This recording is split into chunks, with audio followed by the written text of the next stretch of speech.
नमस्कार दोस्तों, स्वागत है आपका हिंदी नॉलेज वर्ड शो में। तो दोस्तों, आज की ताज़ा जो खबर है वो मैं आपके लिए लेके आया हूँ।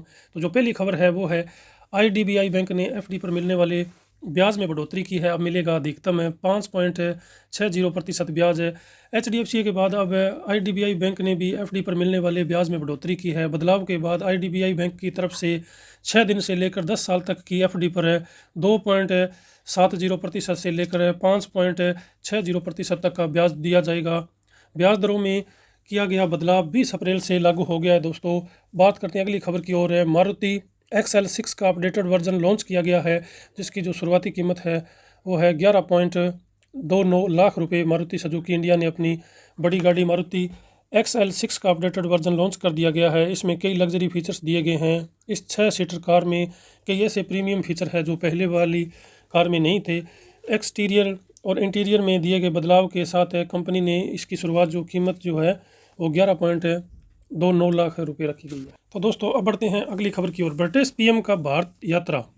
पीएम बोरिस जॉनसन ने हैलोल में जेसीबी प्लांट का उद्घाटन। 650 करोड़ में बनकर हुआ तैयार है। ब्रिटेन के प्रधानमंत्री बोरिस जॉनसन का आज से 2 दिवसीय भारत दौरा शुरू हो चुका है।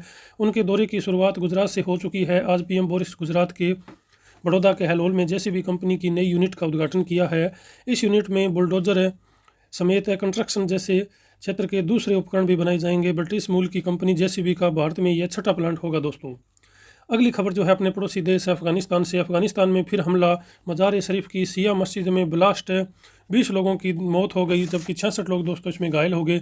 अफगानिस्तान के मजार शरीफ शहर की सिया मस्जिद में गुरुवार दोपहर को फिदायनी हमला हुआ था। मीडिया रिपोर्ट के मुताबिक 20 लोगों की घटनास्थल पर ही मौत हो गई, जबकि 66 लोग घायल हो गए। इसमें ज़्यादातर की हालत जो है वो गंभीर बताई गई है। दोस्तों, बात करते हैं हम फिर अगली खबर की ओर। फिर है कोरोना का ग्राफ है। दिल्ली हरियाणा के बाद पंजाब में भी मास्क पहनना अनिवार्य है। देश में कोरोना के मामले फिर से बढ़ने लगे हैं।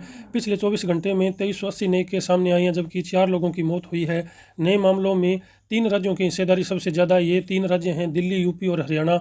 दिल्ली में पिछले 24 घंटे में 1009 मामले दर्ज हुए हैं, जबकि हरियाणा में 310 और उत्तर प्रदेश में कोरोना के 168 मामले सामने आए हैं। दोस्तों, सरकार की एक और पहल है, 5 से 11 साल के बच्चों को भी मिलेगी कोरोना की डोज। दोस्तों, अब जो खबर है वो है अपने भारतीय सेना की। दोस्तों, तो छत्तीसगढ़ में नक्सलियों ने तोड़ा सड़क, तो जवानों ने गर्भवती महिला को कंधे पर लाद कर पहुंचाया अस्पताल। तो दोस्तों, मैं सैल्यूट करता हूं अपने भारतीय जवानों को। पश्चिम विक्षोभ राज्यों में बारिश के जो आसार हैं, ताज़ा अपडेट जो हैं वो इस प्रकार हैं। दोस्तों, बता दें कि उत्तर भारत में इन दिनों ज़बरदस्त गर्मी पड़ रही है। यूपी, बिहार, दिल्ली, हरियाणा और राज्यों में तापमान लगातार बढ़ रहा है। हालांकि आज कई राज्यों में मौसम बदलने वाला है। कुछ राज्यों में बारिश के आसार जताए गए हैं। राष्ट्रीय राजधानी दिल्ली में आज बारिश हो सकती है, जबकि असम और मेघालय में अगले 5 दिनों तक बारिश होगी। मौसम विभाग के मुताबिक दिल्ली में आज का न्यूनतम जो तापमान है 25 डिग्री सेल्सियस रहेगा, जबकि अधिकतम तापमान जो है 39 डिग्री सेल्सियस रहने का आसार है। गुजरात के अहमदाबाद में आज का न्यूनतम तापमान 28 डिग्री सेल्सियस, जबकि अधिकतम तापमान है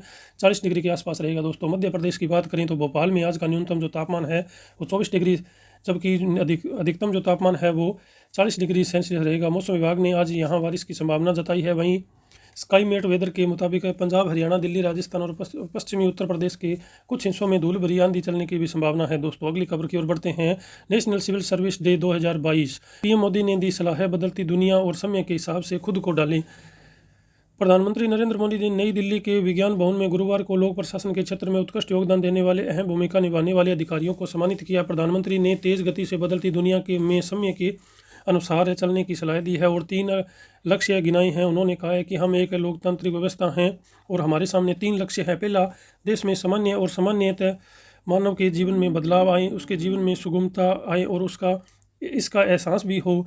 दूसरा, आज हम कुछ भी करें उसका वैश्विक संदर्भ में करना समय की मांग है। और तीसरी, व्यवस्था में हम कहीं पर भी हो, लेकिन जिन व्यवस्थाओं में हम निकले हैं उसमें हमारी प्राथमिकता जिम्मेदारी है देश की एकता और अखंडता। तो दोस्तों, अब बढ़ते हैं अगली खबर की ओर है। 22 अप्रैल पृथ्वी दिवस मनाकर धरा को बचाने के संकल्प जो है वो लिया गया है। दोस्तों, यानी कि आज जो 22 अप्रैल है वो है पृथ्वी दिवस के रूप में मनाई जा रही है। दोस्तों, पृथ्वी पर रहने वाले तमाम जीव जंतुओं और पेड़ पौधों को बचाने तथा दुनिया भर में पर्यावरण के प्रति जागरूकता बढ़ाने के लक्ष्य के साथ 22 अप्रैल के दिन पृथ्वी दिवस यानी अर्थ डे मनाने की शुरुआत की गई थी। 1970 में शुरू की गई। मैंने खुले दिल से अपनाया और आज लगभग पूरी दुनिया में प्रतिवर्ष पृथ्वी दिवस के मौके पर धरा की दानी चुनर को बनाए रखने और हर तरह के जीव जंतुओं को पृथ्वी पर उनके हिस्से का स्थान और अधिकार देने का संकल्प लिया गया है। भारत के स्वतंत्रता संग्राम में भी इस दिन का जो है वो खास महत्व है दोस्तों। इस दिन नेताजी सुभाष चंद्र बोस ने भी देश सेवा के लिए भारतीय सिविल सेवा की नौकरी से इस्तीफा दे दिया गया दोस्तों।